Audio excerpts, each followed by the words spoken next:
All right, welcome everyone. We're going to jump right in and break down the world of digital marketing and social networking. For those of you heading into the business world, I want to be very clear. Mastering this stuff isn't just a nice to have skill anymore. It's a baseline expectation. So let's get to it. So here's our game plan for today. We'll start by defining the landscape so we're all on the same page.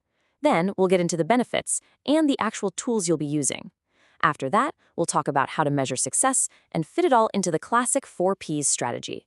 And finally, we'll wrap up with the really critical stuff, the ethical and legal waters you have to navigate. Okay, first things first. Before we can even begin to talk strategy, we've got to make sure we're all speaking the same language. Let's lock in our key terms. Let's break this down with two foundational terms. Honestly, it's pretty simple. Think of digital media as the toolbox. The websites, the apps, the social platforms. It's the where. Digital marketing, that's what you actually do with those tools. It's the strategy, the communication, the what.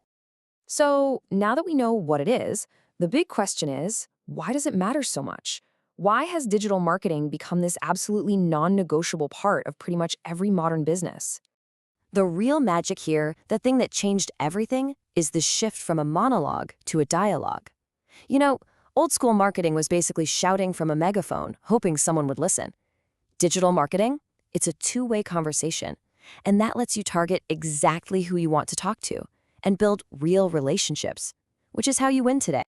And that whole two-way conversation is only possible because of these 5 key characteristics. And I'm serious, these are not just buzzwords to memorize for an exam.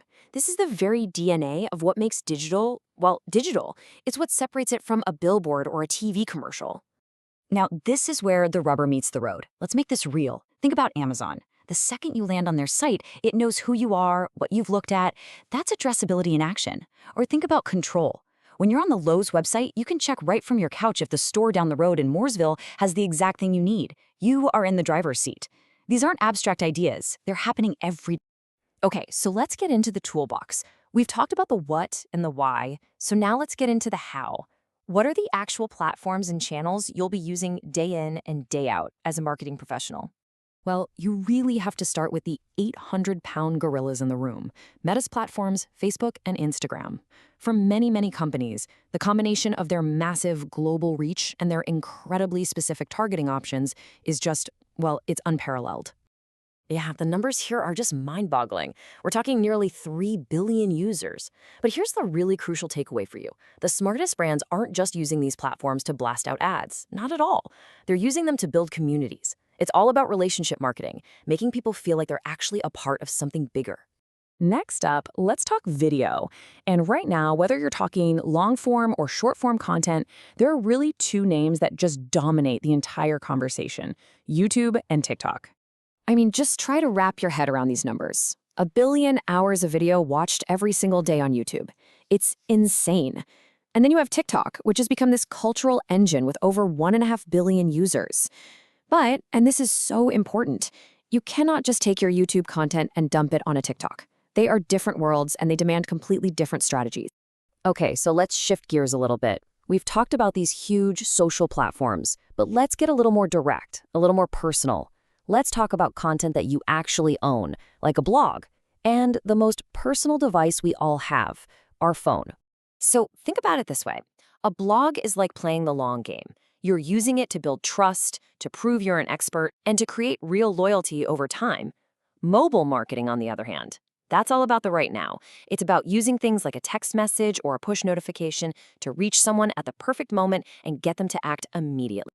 All right, running a big campaign is great. It's fun, it's exciting. But if you can't prove that it actually worked, did it even really happen? That's what this is all about, moving from just doing things to actually measuring their impact with hard data. But here's the thing, you can't measure what you don't hear. So the very first step is always to listen. Social listening is basically the art of putting your ear to the ground online. What are people saying? What do they love? What do they hate? This is where you gather your raw intelligence. So once you're listening to all that online chatter, you have to focus on what actually matters. That's a key performance indicator, a KPI. I love the analogy of vital signs. A doctor checks your pulse and blood pressure. A marketer checks their KPIs. These are the key numbers that tell you if your strategy is healthy or if it's in trouble. And this table gives you a fantastic framework for thinking about this. See, getting a ton of website visits, that's traffic. It feels really good, but it can be what we call a vanity metric. The real question is, did any of those people actually do anything? That's where conversion comes in. I would much rather have 100 visits that lead to 10 sales than a million visits that lead to 0. You have to measure what actually moves the needle for the business. All right, we have the tools, we have the metrics. Now let's connect all of this new school digital stuff back to the classic foundational framework of all marketing, the 4Ps.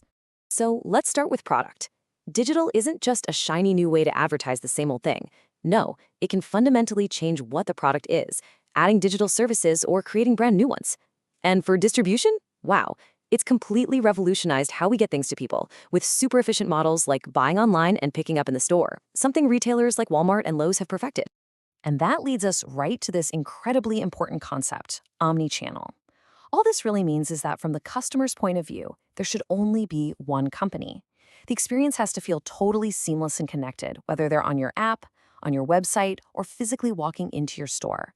It's about breaking down the walls between your different channels. Then we've got promotion. Digital just puts this on steroids. The level of creativity and, more importantly, the trackability is just off the charts. And then there's pricing. This one is huge because every single one of us can compare prices with a single click on our phone. It's no longer enough to just be the cheapest. It forces you to compete on actual value, on what makes your product better. Okay, we're coming into the home stretch, and this last section, well, you could argue it's the most important one, because with all this power and all this data comes a massive amount of professional responsibility. Let's talk about the ethical and legal lines that you simply cannot cross. Look, these 7 points are not nice-to-haves. They're your license to operate in the modern world. And notice that first point. Privacy isn't something you tack on at the end. It's something you build in from the very beginning. Getting this right isn't just about avoiding a fine or a lawsuit. It is about building the consumer trust that your entire brand reputation depends on. So I want to leave you with this final thought. We've all seen those recommendations from Amazon, right? Sometimes they are incredibly helpful, and other times they can feel a little bit creepy. So where is that line between helpful personalization and an invasion of privacy? That's not just a theoretical question. As a marketing professional, you are going to be the one deciding where to draw that line every single day.